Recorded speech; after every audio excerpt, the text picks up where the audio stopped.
Vamos começar o 360 pelo caso das joias. Eu vou trazer bastidor para vocês do desabafo do advogado Frederico Assef com pessoas próximas. Nas conversas mais reservadas com pessoas com as quais eu falei, o advogado Frederico Assef admite que recomprou o relógio Rolex e diz que foi a pedido de um terceiro, cujo nome ele ainda não pode revelar. Mas fala que foi um ato isolado. E ele parece bastante revoltado nessas conversas, segundo esses interlocutores, diz que não está envolvido, que não é um dos cabeças do esquema de venda de joias.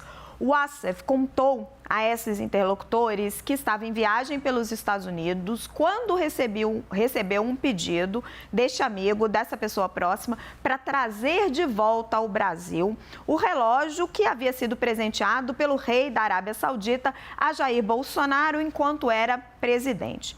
Essa pessoa relatou para o Assef o que era público, que havia uma determinação do Tribunal de Contas da União para devolver o relógio depois que o escândalo tinha sido revelado pela imprensa.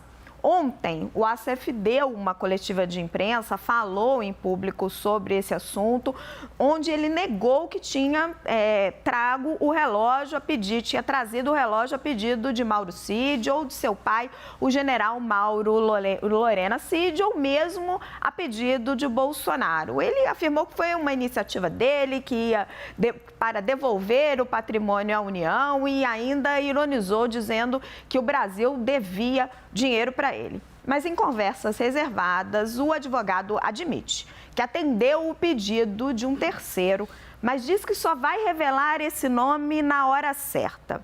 Ele conta que estava em Nova York e que recebe essas instruções, meio que por código, para voar para Filadélfia e que alguém, num primeiro momento, as instruções eram que alguém entregaria para ele o relógio por lá. Ele não sabia que precisaria recomprar o relógio. Quando ele chega na Filadélfia, pega o carro, vai até a cidadezinha onde está o relógio, é que ele percebe, ele se dá conta de que tem que comprar o relógio. Então ele conta que saca o dinheiro, os recursos próprios da sua conta nos Estados Unidos, uma conta que ele tem desde 2015. Segundo ele, nessas conversas com interlocutores, dinheiro lícito. Ele chega na coletiva de imprensa a mostrar um papel de uma transferência bancária e ele pagou 49 mil dólares pelo Rolex, o equivalente a cerca de 300 mil reais. As pessoas que estão tendo contato mais próximo com o Assef ainda brincaram comigo e disseram que ele regateou ali na hora de comprar o relógio e ainda conseguiu 11 mil de desconto. Nessas conversas, o Assef está bastante revoltado de ter sido envolvido nesta chamada organização criminosa de vendas de presentes recebidos de autoridades estrangeiras. Porque, segundo ele estava em férias no exterior e abre aspas para o que ele tem falado para esses interlocutores. Foi um ato isolado e ele não é peça central num esquema de venda de joias. Esse é o relato que ele vem fazendo. E, questionado por essas pessoas, ele diz que não foi reembolsado por esse terceiro pela compra do relógio, mas que pretende cobrar a fatura em breve. Vamos para a análise? Quem está comigo? Meu time em Brasília, Thaís Arbex, Gustavo Uribe. Thaís, começo com você. O quanto as sucessivas versões que o Assef vem colocando e essa que eu trago agora, que ele tem passado às pessoas mais próximas, param de pé? Boa tarde, Raquel. Uribe e a todos que nos acompanham aqui no 360, Raquel, se eu não me engano, contando com essa versão que você traz agora, seria a terceira ou quarta, certo? Terceira. Teve primeiro uma nota em que ele diz que nunca viu as joias. Aí ontem ele chama aquela coletiva dizendo que comprou o relógio por conta própria, com dinheiro próprio, e que, inclusive, a União deve ressarci-lo em 300 mil reais. Exato. E agora eu estou trazendo a versão de que foi a pedido de um terceiro, cujo nome ele só vai revelar na hora certa. Vamos lá, Raquel. Ontem me pareceu que, mais uma vez, o advogado tenta criar uma narrativa ali para blindar Jair Bolsonaro, para blindar o ex-presidente Jair Bolsonaro, dizendo que não foi a pedido de ninguém, que ele fez por conta própria. Agora diz que fez um favor para uma pessoa, não revela para quem, não diz muito ao certo o quê. No fim das contas, qual que é a avaliação que eu faço de todo esse cenário, Raquel? Que o fato é, ele admitiu que comprou. Ele admitiu que foi lá recomprar o relógio para entregar ao TCU. Aí, no fim das contas, ele já está dizendo que, na prática, aconteceu um crime. Alguém vendeu um bem que era da presidência da República e ele foi comprar esse bem. Ele não conta a primeira parte, não diz quem vendeu, como vendeu, ele só diz que ele foi comprar. Mas muitas perguntas sem respostas.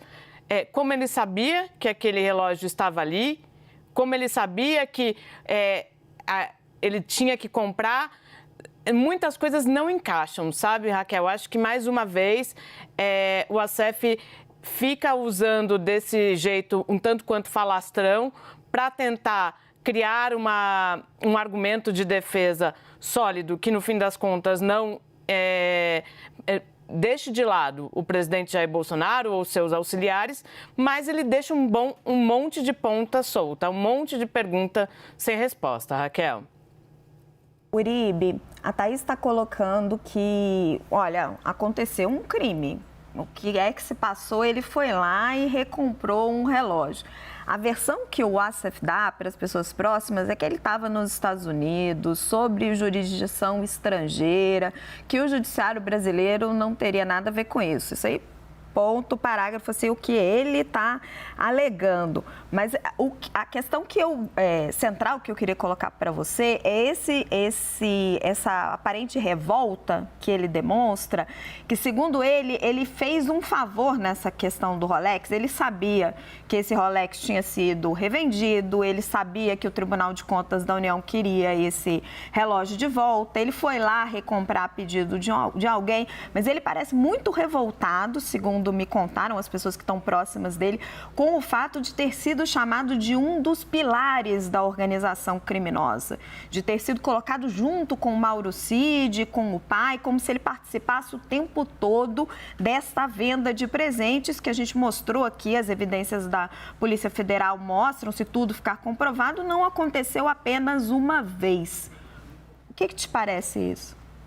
Olha, duas linhas principais, viu, Raquel? Inicialmente, boa tarde a todos, Raquel, Thaís e a todos que nos assistem no 360.